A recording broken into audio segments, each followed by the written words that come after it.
Hi friends, welcome to Fatafat serial reviews. Maguva O మగువా episode number 51. సింధూర పొరపాటున ఏదో పరధ్యానంలో నుదుటిన బొట్టు పెట్టుకుంటుంది. అది చెరిపోయిపోతుంది. అప్పుడు చంటి వద్దనేసి చేయి పట్టుకుంటాడు. అమ్మాయి గారు, మీ నుదుటిన బొట్టు చాలా బాగుంది, తుడపకండి అనేసి. అది చాముండి చూసి చెంపదెబ్బ కొడుతుంది. ఎంత ధైర్యంరా నువ్వు సింధూర చేయి పట్టుకుంటావా అనేసి. ఆ సౌండ్కి అందరూ అక్కడికి వస్తారనమాట. చంచలమ్మ కూడా వస్తుంది. ఏమైంది అని అడుగుతుంది చంచలమ్మ. ఏమైందని అడుగుతారేంటి అత్తమ్మ, జరగకూడదనే జరిగింది ఇక్కడ అని చాముండి మొదలు పెడుతుంది చెప్పడానికి. ఈ సింధూరాన్ని తీసుకొచ్చి నెత్తిన పెట్టుకున్నావు, ఎంతో అపురూపంగా కాపాడుకుని ప్రేమగా చూసుకుంటున్నావు. అలా చూసుకుంటున్నందుకు దీని స్థానంలో ఇంకెవరైనా ఉండింటే మిమ్మల్ని దేవతలాగా చూసుకునేవాళ్ళు, మీ పరువు ప్రతిష్టల్ని కాపాడాలని తపిస్తూ ఉండేవాళ్ళు. కానీ ఈ సింధూర మీ పరువుని, మన ఇంటి పరువుని గంగలో కలపడానికి నుదుటన కుంకుమ బొట్టు కూడా పెట్టుకుంది అత్తమ్మ అని చూపిస్తుంది.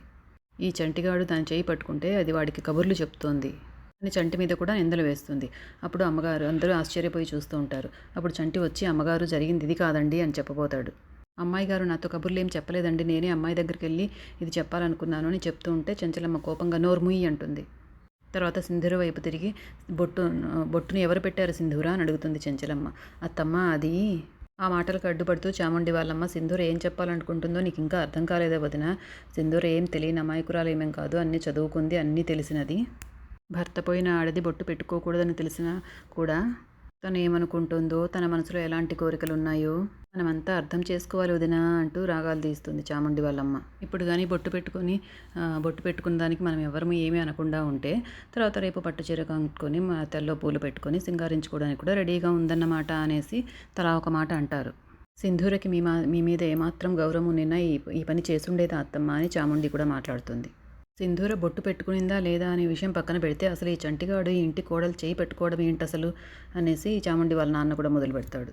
మనోడు ఇంటి ఆడపిల్ల చేయి పట్టుకున్నాడంటే అది వాడి ధైర్యం అనుకోకూడదు, అమ్మాయి ఇచ్చిన చనువు అనుకోవాలి అని అంటారు. అప్పుడు చెన్నకేశవులు గారికి కూడా చాలా కోపం వస్తుంది. సింధూర చెయ్యి ఎందుకు పట్టుకున్నావు అని కోపంతో అడుగుతారు చెన్నకేశవులు గారు చంటిని.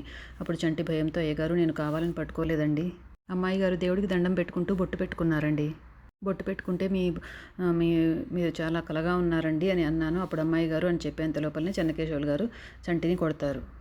ఎంత ధైర్యం ఉంటే నువ్వు నా కోడలు చేయి పట్టుకుంటావా అంటారు. అసలు నిన్ను లోపలికే రావద్దని చెప్పాను, ఎందుకు వచ్చావని బాగా కొడతారు చంటిని చెన్నకేశవులు గారు.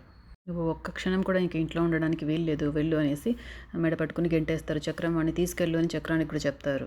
ఇంకెప్పుడు ఇలా జరగదు చెంచలమ్మ, నీ గురించి ఈ ఇంటి గురించి అర్థం చేసుకునే జ్ఞానం వాడికి లేదు, ఎప్పుడు ఎలా మసులుకోవాలో, ఎవరితో ఎలా ప్రవర్తించాలో తెలియని తింగర విధవాడు అనేసి చంటిని సమర్థించుకుంటూ వస్తాడు.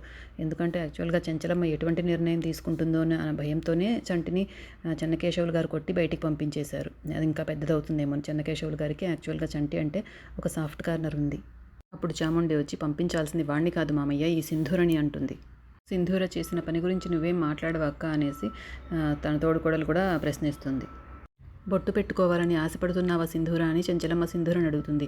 అప్పుడు సింధూర, అత్తమ్మ చిన్నప్పటి నుంచి నాకు దేవుడి దగ్గర దండం పెట్టుకొని దేవుడి దగ్గర ఉండే బొట్టు పెట్టుకోవడం నాకు అలవాటైపోయింది అత్తమ్మ.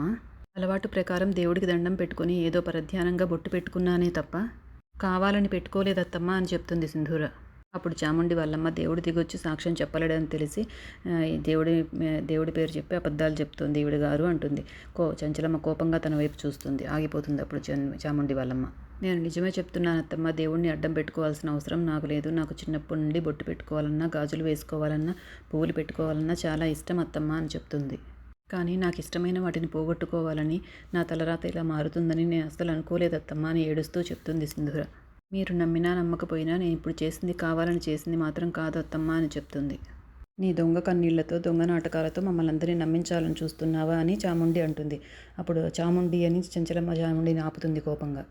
ఇప్పటికే ఇంట్లో అందరూ చాలా ఎక్కువగా మాట్లాడారు, ఈ ఇంటి కోడల గురించి నోటుకొచ్చినట్టు వాగుతున్నారంటే మర్యాదగా ఉండదు, జాగ్రత్త అంటుంది.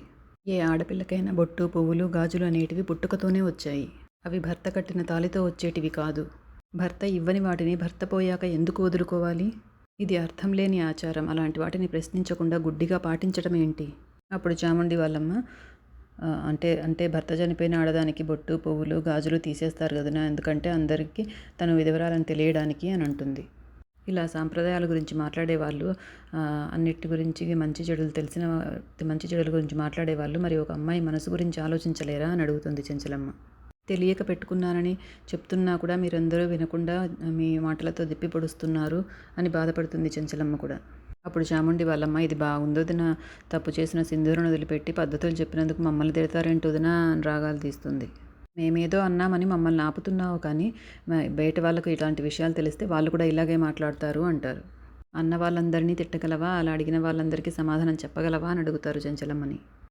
పాపం చెంచలమ్మ ఇంకా చేసేదేమీ లేక సింధూర దగ్గరికి వెళ్ళి, ఇలా లోకులు ఇలాగే మాట్లాడుతూ ఉంటారు, లోకులు కాకుల్లాగా వాగుతూనే ఉన్నంత వరకు నేను ఎదుటన ఈ సింధూరం ఉండకూడదమ్మా అని చాలా ఏడుస్తూ చెప్తుంది. పాపం చెంచలమ్మకి ఇలాంటివన్నీ నమ్మకాలు ఉండవు, ఇంకైనా కూడా లోకుల కోసము చెప్పాల్సి వస్తుంది. అప్పుడు సింధూర తన చేత్తోనే తన నుదుటన ఉన్న కుంకుమ తుడిచేస్తుంది. అది చూడలేక చెంచలమ్మ ఏడ్చుకుంటూ పక్కకి వెళ్ళిపోతుంది. పాపం చంటి కూడా బయట నుండి తొంగి చూస్తే ఇవన్నీ కూడా చాలా బాధపడతాడు సింధూర బొట్టు తుడిచేస్తుంటే. తర్వాత చక్రం చంటి దగ్గరకు వచ్చి, అయ్యగారు నిన్ను వెళ్ళిపోమన్నారు కదా, ఎన్ని రోజులు పని చేసినందుకు డబ్బులు తీసుకుని వెళ్ళిపోయి ఇక్కడ ఉండొద్దు నువ్వు అని చెప్తాడు. నేను అమ్మగారితో మాట్లాడాలి బాబాయ్, నేనేం తప్పు చేయలేదు బాబాయ్ అని అంటుంటే చేయి పట్టుకొని లాక్కెళ్ళిపోతాడు గేటు దగ్గరికి చక్రం. బాబాయ్ నేను అమ్మగారితో ఒకసారి మాట్లాడాలి బాబాయ్ అంటూనే ఉంటాడు చంటి. చంటిని గేటు బయట విసిరేసి గేటు వేసేసి మళ్ళీ ఇటువైపు ఎప్పుడు రావద్దు అని చక్రం చెప్తాడు.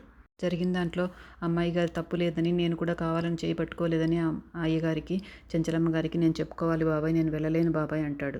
పాపం అక్కడున్న పని వాళ్ళల్లో బసవ కూడా చంటి చెడ్డోడు కాదు మంచోడే అని అంటాడు చక్రంతో. అవునరా మంచోడే, కానీ వీడి అతి మంచితనం వల్ల, అతి మూర్ఖత్వం వల్ల ఇంట్లో ఎలాంటి గొడవలు జరుగుతున్నాయో చూస్తున్నాం కదా అంటాడు చక్రం. వాడు అన్నీ చెప్పినా కూడా వాడిని లోపలికి రానివ్వద్దండి అక్కడున్న పని వాళ్ళందరికీ చెప్తాడు చక్రం. చంటి ఎంత వేడుకున్నా ఎవరు గేటు తీయరనమాట. అప్పుడు చంటి పాపం గట్టిగా చెప్తూ, మీసారైనా నేను నీతో మాట్లాడాలి, గేటు తీయమని చెప్పు అని గట్టిగా చెన్నకేశ్వర్ గారికి వినపడేలాగా మాట్లాడతాడు. ఓ మీసాలైనా వీళ్ళు నన్ను లోపలికి రానివ్వట్లేదు, మీసాలైనా వినపడుతుందా, గేటు తీయమని చెప్పు అని గట్టిగా పిలుస్తూ ఉంటాడు. తర్వాత మీసాలైనా వస్తారో లేదో మనకు ఆ సీన్లో చూపించారు. తర్వాత నెక్స్ట్ సీన్లో చెంచలమ్మ ఇంట్లో కూర్చుని జరిగిందంతా ఆలోచిస్తూ ఉంటుంది. సింధూర బాధను అర్థం చేసుకుంటుంది.